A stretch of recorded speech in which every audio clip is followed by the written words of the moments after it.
The game's objective will revolve around avoiding the color green at all costs. Your goal is to navigate the world while avoiding any objects, blocks, or elements that are green. Building structures, gathering resources, and dealing with mobs will be part of the challenge, but you'll have to be incredibly careful to stay within the parameters of not touching anything green. The challenge then becomes about finding creative ways to work within the game's limitations. You'll have to explore the world to find resources in their natural forms, without the ability to craft or use the inventory.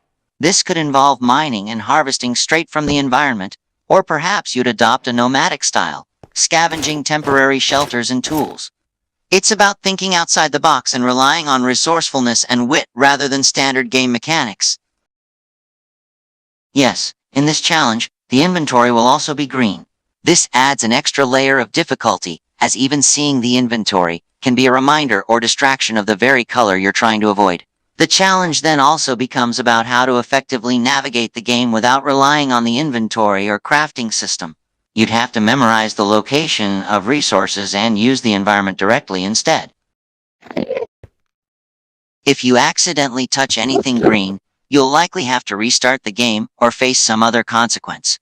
The whole challenge is about being hyper-aware of your surroundings and making strategic decisions to ensure you don't come into contact with the color you're trying to avoid.